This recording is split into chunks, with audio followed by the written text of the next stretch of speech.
What is up, everybody? Welcome back to another episode of State of the Steelers. I'm your Steel Curtain Network host, Daniel J. And today, well, talks with Aaron Rodgers seems to be heating up with the Pittsburgh Steelers. Or maybe not necessarily they're heating up, but we're finding out some information about Aaron Rodgers and what he's gone through this offseason and his potential possibility of him signing with the Pittsburgh Steelers.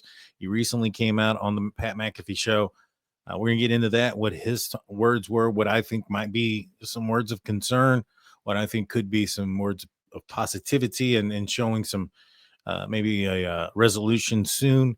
And then we're also going to talk about, well, the quarterback position in the draft. And the draft's just around the corner. So we're going to discuss maybe who the Steelers might pick up. So like, comment, subscribe, share, 5-star, you know what to do, the whole 9 yards. So without further ado, let's break it down. So Aaron Rodgers was on the Pat McAfee show here recently talking about, what he's been up to. He's talked about how he was in contact with a couple of different teams. He talked about how some of the stuff that's out there is complete baloney. Basically said that whatever was happening with Minnesota Vikings or the rumors that were out there were just non-existent. One of the things he mentioned, though, was that he'd be willing to play for $10 million a year. He said that the rumors out there of him wanting a $30-40 million contract, multi-year contract are not true. And so he wanted to let everybody know that's not the case. So, $10 million, is that what he's going to end up signing for? Probably not. I don't think so. I think at the end of the day, he's probably going to command around what Russell Wilson got, $20 million, regardless of what he's saying at $10 million a year. You still want to make sure that you don't end up in a situation where you're getting benched because you're only making $10 million a year, for somebody else. Now, if you're getting paid a significant amount of money, which doesn't entitle you to not get benched, look at what happened to Kirk Cousins. But, most likely, and especially with Mike Tomlin as the head coach, he'll probably stick with what he said. And I don't foresee a situation where he would bench a quarterback that he was paying a significant amount of money to. Rookie quarterbacks, third string, fourth string QBs on $4 or $5 million a year contracts. They really don't have that long of a leash, in my opinion. And so the money thing is out there. Now, does that mean that anybody can come in and scoop him up? Is he saying that so that the Pittsburgh Steelers, somebody can come in and say, hey, that's what the Pittsburgh Steelers are offering, basically. So somebody else come in here and offer me a little bit more? I don't think so. I think at the end of the day, Aaron Rodgers said that the reason why he hasn't signed yet is because he's got some personal stuff that's going on and he wants to be committed when he does sign. Now, to me, all that kind of smells like he doesn't want to be a part of OTAs that are coming up here in the next not too long distant future. And, he says that he's got some things, some personal stuff that's coming up with people around him. And it sounds almost, in the manner that he said it was similar to like, you're expecting to hear maybe somebody sick or something of that nature. But in reality, it could be a trip that he has with his girlfriend. He mentioned he had a relationship and that he's got a puppy now and a bunch of other things. And so I personally think because of the backlash that he got for going to Egypt last offseason for a weekend when he was expected to be, I believe it was in training camp, might be the reason why he's not signing, because there is some OTAs that are coming up, not training camp, but some OTAs that are scheduled here to be in the next not too distant future. And maybe perhaps he doesn't want to, he's got some plans and he doesn't want the optics to be a negative one like they were when he got the backlash in New York. I mean, this is a new place. He's starting out. I'm sure you want to start out on the right foot, So to me, is it a big deal? I mean, it could be. I mean, this is going to be a new team, new people, but he's already out there working out with players from the Pittsburgh Steelers. We've all seen him with DK Metcalf out there. And, I think that tells us that he's dedicated, and he may not be a part of those OTAs, but that he's going to put the work in to get to know and build the chemistry with the guys that are expected to be the primary receivers and pass catchers if he ends up indeed becoming the quarterback. I think that he mentioned a lot that he doesn't owe anybody anything, and that could seem like a red flag to some, because it's true. He doesn't owe anybody anything. He doesn't owe anybody any answers. He's not holding anybody hostage. He mentioned that he's told the Steelers and other teams that, hey, if they need to move on before he's ready to make his decision, then so be it. And I think a lot of teams have. I mean, majority of the teams have.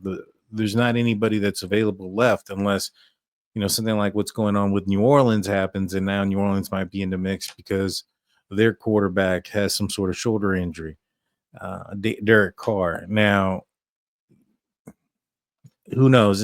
Are they going to try to get in on the Aaron Rodgers sweepstakes? Maybe, but that's the situation that could arise, right? You got a situation where somebody comes in and just kind of has a scenario that's just right. They're one player away, a quarterback away, and maybe they have that guy, but he goes down or whatever the case may be, and you need that guy. Well, yeah, Aaron Rodgers is available, and maybe that's what he's waiting for, but I don't think so. I think at the end of the day, I think he's talking to the Steelers quite a bit. He talked glowingly about Mike Tomlin. He talked glowingly about Arthur Smith and how, um, they've known each other and how he doesn't need to work and the conversations that they have had. He talked about the quarterback coach, Tom Arntz, and how they were together back so many years ago in the Mike McCartney quarterback boot camp, I think is what he called it. And so he's got a lot of familiarity with some of the the coaching staff with the organization of the Pittsburgh Steelers. And like I said, he talked a lot very glowingly about Mike Tomlin. And I think that at the end of the day, this is probably going to happen. I know he's not come out there and said anything official yet, but I think the Steelers are a patient team. The Steelers don't care what the noise is out there. I strongly suspect, even though he went out there and I think he cares a little bit about what people think about him, but I don't think he cares to a certain extent, you know. But for the most part, I think he's going to be a Steeler at the end of the day. I don't think it's going to be for $10 million a year. I highly doubt that. But I think he's going to be a Steeler, and I think he still has it. I think he's got some zip on the ball. I think staying on the field is going to be the biggest question mark. The offensive line has been. It's been a question mark there. The quarterbacks that they've been blocking for haven't helped out the situation. Kenny Pickett likes to run to his left. Mason Rudolph, he stayed in the pocket, and with an offensive line that I would venture to say is probably going to be a tier lower than what the Pittsburgh Steelers expect to put out there in this upcoming season. He was able to make do with what that offensive line was able to do for him. I think this one's going to be better, has at least the potential to be better. Aaron Rodgers gets rid of the ball very quickly, and so I know that may be a concern, the offensive line's growth. I think that Broderick Jones moving back to his left side, Fautanu coming to the right side. I was watching some tape recently back on him and how he was in the combine last year, how he played in his game against the Denver Broncos. And, if he comes back and he can continue the trajectory that he was on, he's going to be a player on the outside right tackle position for the Pittsburgh Steelers. And if Broderick Jones can do what he's, be as advertised as what they expected out of him, he was drafted very young. I think he was like 21 years old. He was, had very little games under his belt, very raw. He was going to take some training and some developing. And I think that if him being back on the left side in his natural position, this whole offseason, maybe perhaps he'll be back on that right path. And, Aaron Rodgers, if he can get rid of the ball fairly quickly and, a guy that's back there that's basically like a coach, who's seen everything in 20 some years in the NFL, I see that as a positive in my opinion. But what are some of the things that he said that maybe perhaps weren't the best, because there were a few, and I'll get to them when we get back from the break. Don't go anywhere. We'll be right back. We'll see you in a couple minutes.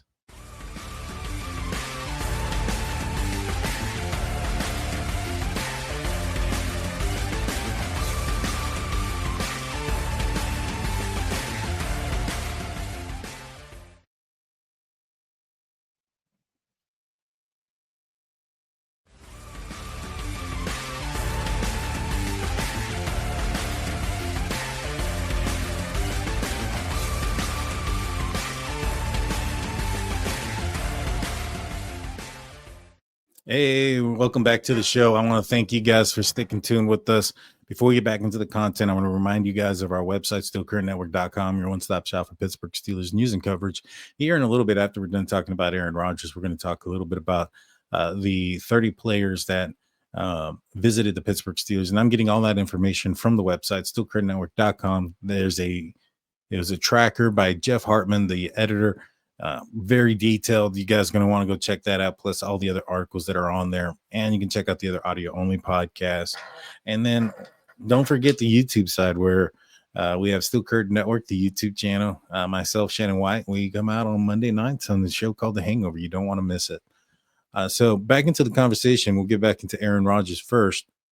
Some of the things that maybe perhaps are some red flags are the fact that he kind of did throw the Jets under the bus. He went into some detail about what happened with him and their new coach. Basically stated that he flew across the country because I think he's staying in California now. He gets there. Coach sits down with him. He says, hold on, leaves, comes back with the GM, asks him if he wants to play football. Arron says, yeah, he wants to play some football. And then he tells him, well, we're going to move on. 20-second conversation. He was expecting it to be an all-day thing. And Aaron Rodgers took he thought it was a little bit disrespectful that he flew all the way over there on his own dime just to be told that they were going to be moving on from him. Now, I see that, he says they could have just called. Now, I do think that there is a world where somebody would get upset and say, you're firing me without, at least telling me in person. You're going to call me. It's equivalent to somebody breaking up with somebody over phone or via text message, right? And I get I get it. I agree to a certain extent with Aaron that you probably should have just called or let him know, like, hey, if you want to come on in, we can come in, but this is the direction that we think and we're going to go with. Obviously, you got to come in and sign some things. We're not hiding from you, et cetera, et cetera. But if you prefer to have things shipped out to you, whatever the case may be, this is the case. But there's no right way or a easy way of doing this. There's no easy way of cutting somebody and letting them know that they're going to be moving on. Now, the reason that I think he asked the coach there, I think his name's Aaron Glenn for the New York Jets, if he's going to play ball, is because, well, if Aaron was considering retirement, which he has not ruled out yet, so I guess there that possibility. But if Aaron Rodgers was considering retirement, and he asks him like, "Hey, do you want to play football?" And he says, "No, I'm considering retiring. I think it's time. Last year it wasn't my best year. Went out, blah blah blah blah." And he says, "All right, we understand. We're going to put out a message. We're going to thank you for your time. We're going to put this whole video out, et cetera, et cetera." Didn't happen that way, and so they were concerned about the message. Now, was it concerning for their own sake, or were they trying to give a goodbye message to Aaron Rodgers, out of respect? And that'd be the reason they brought him in, and he just thought of it as completely disrespectful across the board. There's that possibility. To me, is it a red flag that he's willing to go into detail about what happened? To a certain extent. We all remember where Aaron Rodgers had that moment where he pushed away Robert Salas, and a week later he was fired. The former head coach of the Jets, and he has his podcast, he has his show, and he goes out there and he's pretty candid about things. Could that be a distraction? Could that be something that Tomlin doesn't want? Potentially. The Steelers have had their fair share of players that have gone out there and put themselves out there by other means of playing football, such as like Juju Smith-Schuster and his TikTok antics, etc. And it was a thing that I think a lot of fans, maybe even so some of the players, got fed up with. I know that there was that game, I think it was against, I want to say it was the Browns, and they popped him and they beat him up, and they were talking about, no, it may have been, it's probably the Bills. I think the Bills was will let them do their dancing crap or whatever the case may have been. And it was an embarrassing game. And so could those things happen? Possibly. Are those the things that you want to stay away from? I would say, yeah, but at the end of the day, you're also looking for a leader. You got all these young men, especially on the offensive side. Najee Harris talked about it here recently that he had to go and talk with like TJ and Cam to get leadership and advice about being a leader, and he had nobody on the offensive side. And I think that you definitely have a guy there in Aaron Rodgers. He's going to command a certain amount of attention. Some might say though, well, Russell Wilson, he was a captain last season. He should have also been in the same boat. Yes, but Russell Wilson has this way of being that I think can turn some people off, right? Like it's rah rah rah all the time. We're gonna win the Super Bowl, which you want, but he's real political in a sense where everything is politically correct, everything that he says. I think there's an instance on Hard Knocks where the Steelers have lost to the Bengals at the end of the season, and he goes up to Wilson goes up to Cam Hayward, and he says something, and Cam's like doesn't even want to hear it. He's like, we still got this and that. He's like, dude, we just lost, and it wasn't the defense's fault. They held the Cincinnati Bengals to 19 points. A high-powered offense. The Pittsburgh Steelers offense should have done their part, but they weren't able to. But I digress. And so, is that the attention that you want? Probably not. If things don't work out in Pittsburgh, is that news going to get out? Probably so. Probably so. I think more than likely it will. And I don't know if that's the kind of heat that you want to take, especially for like if things go bad, right? And the Steelers end up not making the playoffs, winning very few games. And a lot of people are already calling for Mike Tomlin's job. I mean, those calls are just going to get louder and louder if things don't start to change. But if you keep doing the same thing over and over again, and the same results keep happening, then that's the definition of insanity. Now they keep changing their quarterbacks, but the same results. Then maybe it's not the quarterback that's the problem. And maybe he needs to start looking in the mirror. But I'll digress. So quarterback position is definitely going to be one I think that is it's still up in the air. I mean, they got Mason Rudolph, they got Skylar Thompson. I know that Gary Dulac came out here recently on Rich Eisen's show, I believe it was, and he was talking about how the Pittsburgh Steelers have a first-round grade on Jackson Dart. Well, they had a first-round grade on Mason Rudolph and waited till the third round to draft him too. So I'm not too worried about that. I don't think the Pittsburgh Steelers are going to draft Jackson Dart in the first round. Now, Gary Dulac mentioned that the Steelers really like Shedeur Sanders.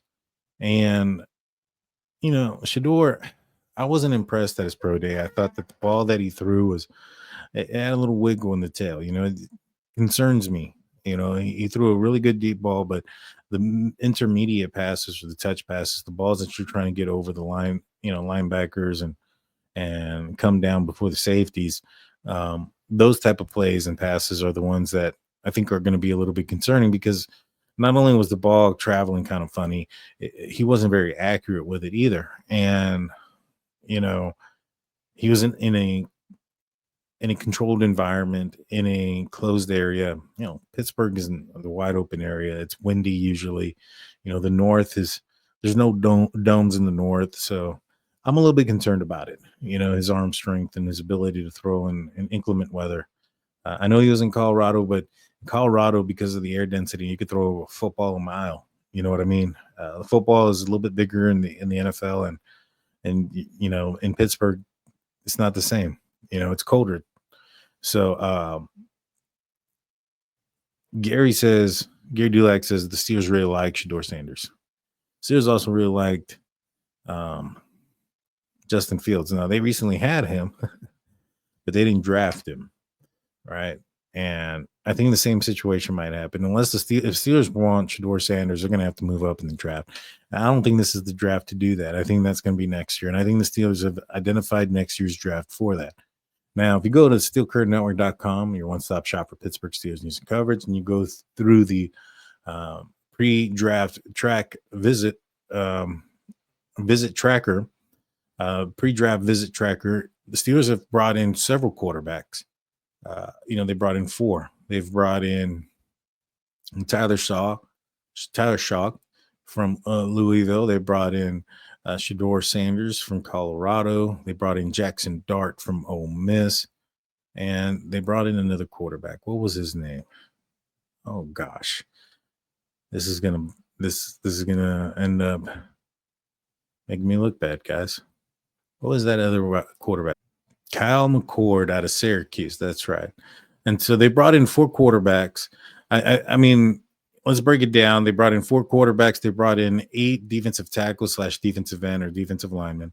They've brought in 9 running backs and 4 wide receivers. They brought in 5 defensive backs. There's 3 cornerbacks and 2 safeties. Kind of lets you know who they're targeting in this draft. So you have quarterbacks, defensive linemen, and running backs. Running backs kind of cover the majority now. Could that be, first round? Possibly. I mean, they've looked at out of North Carolina, Omarion Hampton. I think he's a guy that might be in the first round. I don't think he lasts to the third. He might be there in the second round, but if the Steelers don't have a second round. So if they want to gather him, they're gonna have to trade down a little bit and gather a second round pick somewhere, somehow. Wide receiver, I think that's going to be a position that is going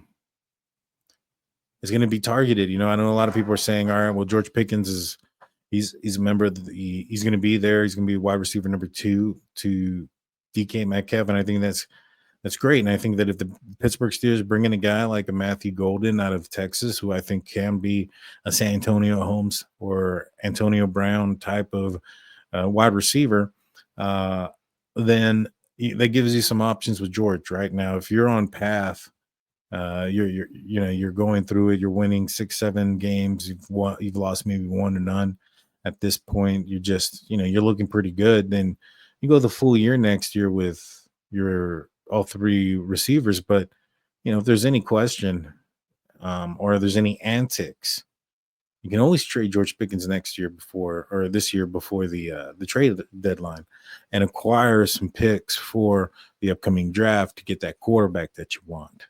So just food for thought there. But bringing in quarterbacks, receivers, running backs, pretty good sign there. Now they brought in a couple of safeties. I like that Imawari kid. I don't think he's on here as far as a visit, but maybe that's because the Steelers don't anticipate him being there. If he is there, I would really hope they jump on that kid.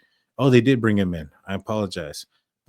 He is one of the 30 visit out of South Carolina, Nick Imawari. They brought him in. If he were to be the guy, maybe you do get that second round by trading away a Minkah Fitzpatrick or somebody like that. I don't think you trade away TJ Watt. I think he's super important to this team. Minkah Fitzpatrick, not that he's not super important to this team, but the Steelers have gone out and acquired safeties in free agency. Deshaun Elliott played excellent last year. He's arguably your best safety last year. Thornhill is a guy that was acquired in free agency, who was a special teams guy, but he's also a guy that can give you a lot of snaps on defense. You go out there and you can get another guy like Imawari, then maybe perhaps you're looking at maybe trading Minkah for a second round, which, the amount of money that he's making that could help pay TJ Watt, you know what I'm saying? So I wouldn't be surprised if that ends up being a situation. So keep an eye out on that one.